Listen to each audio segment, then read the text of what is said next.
You don't take your goals seriously, and that is why you're stuck. Let's be honest. 2025, 2024, 2023, 2022, 2021, 2020, 2019, shall I go on? All look the exact same. Why is that? Maybe it's because you had goals but no game plan. You have dreams but no real habits. You had vision but no real accountability. You had vision boards that you kept replacing year after year. You've had dreams. And don't get me wrong, I love a dreamer. But you know what I love more? I love a dreamer who's also a doer, a builder, if you will. You have to build your dream life with accountability. Accountability is the secret weapon to accomplishing your goals. So when you start holding yourself accountable, your dreams become a lot easier to turn into accomplishments and actually become something fruitful.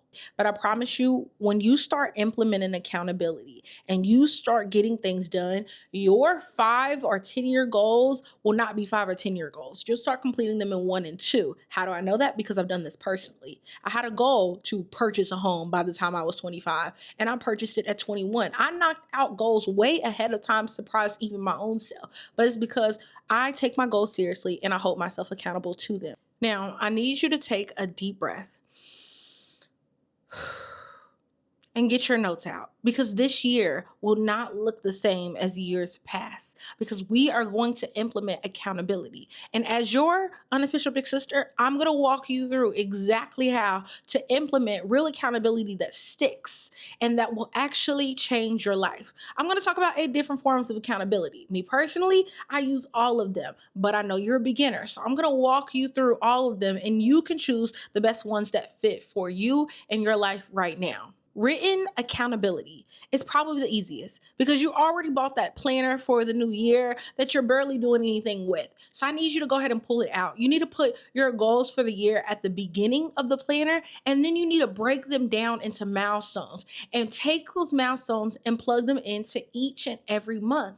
And then at the beginning of each week, I want you to also write 3 to 6 goals for your week. 3 personal, 3 business, or 3 work goals. I want you to start getting things done, and having that written on your planner each week and going another week without highlighting, marking something off, checking it off is going to start to burn you so bad that you get sick of yourself and you actually start doing something about it. Then we have visibility. And no, I'm not talking about that vision board that I know that you've already made. What I'm talking about is making your goals visible to you and visible to others. Let me elaborate. This is vlogging. I know that sounds crazy. It might even sound cringe. And I'm not saying that you have to have a goal to become a mega YouTuber or a TikTok famous person, but I am saying that when you make your goals visible to others, now you don't want to look like somebody who doesn't do what they say that they're going to do publicly. It's one thing to lie to yourself, but to lie to others, well, that can be embarrassing. And we're trying to avoid embarrassment. And so how we do that is we record and we actually get stuff done. There's multiple different ways you can do this. You can actually do weekly vlogs that you post on YouTube, and maybe you make private and only share with select people, or maybe it's just for you to look back on and see how far you've come and what you actually got done. You can do the same thing with TikToks. It doesn't have to be a public page or even an Instagram page. You make a spam page, but it's a spam page where you're actually holding yourself accountable and showing your goals. Visibility allows for whatever you've been hiding to be brought to light so that you are facing the realities. One of my favorite forms of accountability is relational. I need you to get you some homegirls that are also ambitious and trying to not let this year look like previous years. They need accountability just as much as you need accountability. And so what do? You set up a relationship built on accountability. You can do this in multiple different ways. Me and my homegirls, we have a tracking system that we're tracking each and every week who got done what and who didn't. And the winner of the month gets a surprise. They get celebrated. They get their flowers. And that's how we hold each other accountable. Next, we have the deadlines. You have to put some deadlines. You cannot give your goals willy-nilly. If your goal list and you're just saying, oh, I just want to accomplish these goals by the end of the year, and December 31st is the deadline for you to accomplish all 10 goals that you set for this year, absolutely not. You are giving yourself too much time, too much grace to do nothing. Some of these goals need to be completed in Q1 or Q2 or the end of a semester. You don't need to give yourself a whole calendar year, because that means you're going to push it off. I still have 4 months. I still have 6 months. I still have 8 months to get this done. I'll start it then, and then you don't.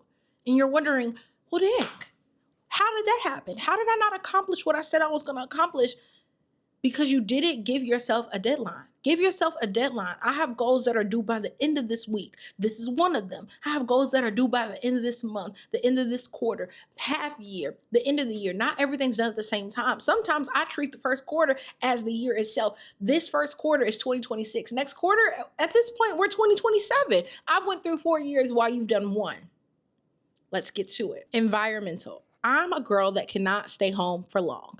I know that you work your 9 to 5 and then you come home and you want to be comfy, you want to be cozy, but you know that you get a little bit past the cozy and a little bit into the lazy, and that's okay.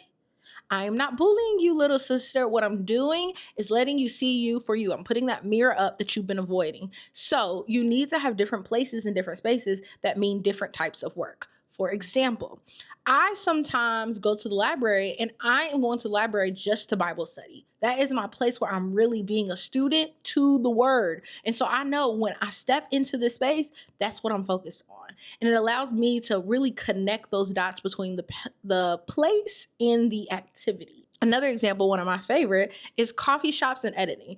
I like to edit my YouTube videos at coffee shops or whatever videos at coffee shops. I don't know. It's something about other people also being there, chit-chatting, working, the smell of coffee beans, all of that is the perfect atmosphere for me to lock in and get things done. And maybe you're not doing different spaces outside of the house, although I highly recommend, I also highly suggest that you do, but maybe you don't have the time and effort to be doing all that. All right.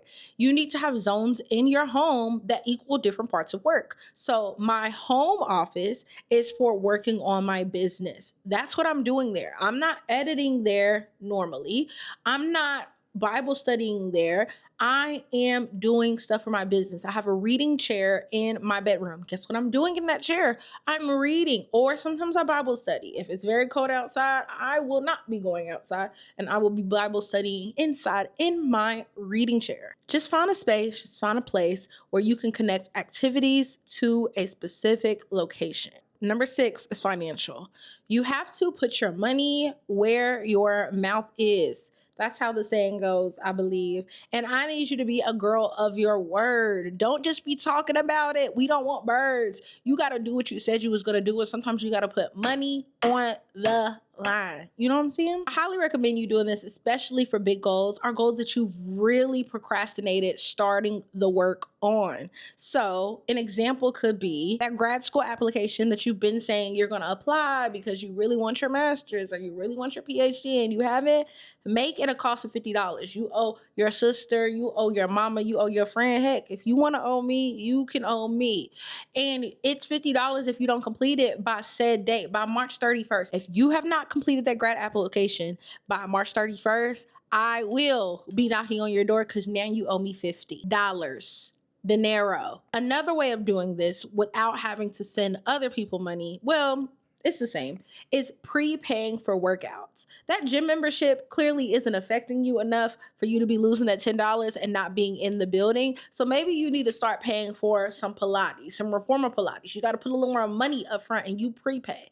And if you choose to miss that class after you've already paid for it, just call yourself an angel investor because you're investing into the owner's dream and not your own. And that sucks. And I don't want you to do that. Remember, we're not just dreamers, we are doers. So you got to do a little something with the dreams you have. That body is not made in your imagination. It's made in the gym and in the kitchen. Get to it. Then we have the metrics. I feel like everyone does this and doesn't realize that they're doing this, but metrics just means tracking. Whether it is having a calendar and you mark an X every time you work out or every time you put progress toward that goal, or it is having a app where you're tracking your habits and you're marking off every time you do it. It's essentially you just calculating the progress that you made, how much revenue you made this month, how many workouts you completed, how many hours you spent editing or pitching to people, how many pitches you did send out, how many pieces of content you shared, all those things. It's just tracking it.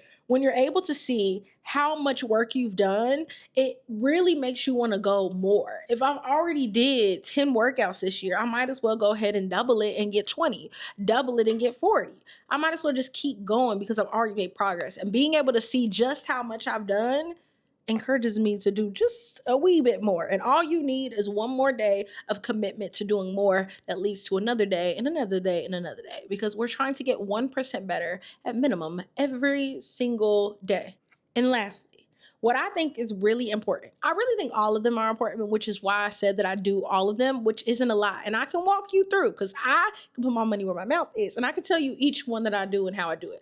But number 8 is spiritual. Get you a mentor. Get you somebody who is checking not just what you're completing, but how you're completing and your heart posture behind it. I have a mentor, but maybe you have a mentor, or you have a faith partner, or you just have a prayer journal. Maybe you don't have a physical person, but you have a prayer journal, and it's allowing you to really reflect on where your heart was and how you're pursuing the goals, why you even have the goal, and if it really means that you need to do it. Because there are goals that I have set, and as I continue on and I haven't made progress, I start to think and reflect in this journal with my mentor, with my faith partners, and I'm like, I don't understand why I haven't made progress on this goal. I thought that I wanted it. I thought that I was supposed to do it. And I realized when I analyzed the resistance and why I haven't done it is because I'm not doing it in the way that I'm supposed to, or I'm not supposed to be doing it at all. That's why it's important to have those check-ins, and why you're having those tracking systems to see, what have I done? Why haven't I done it? How can I implement systems, metrics, forms of accountability to actually get it done? So personally, again, I use all 8. I do recommend, because you're a beginner, maybe start with 3. And this year, I want you to do that more than ever. I don't want you to complain and beat yourself up because you didn't get things done when you could have. You just needed to take yourself a little bit more serious. Therefore, you take your goals a little bit more serious, because it's not that you don't want to accomplish the goal. It's just you realize, dang, there's really work required to get this done.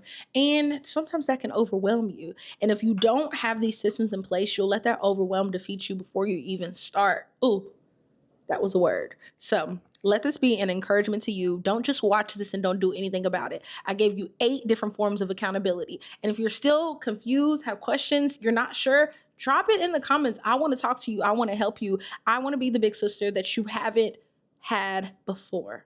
Okay? I love you so much, and have the greatest day of your life. And remember, you are not just a dreamer, you are a doer, you are a builder. Build your dream life today.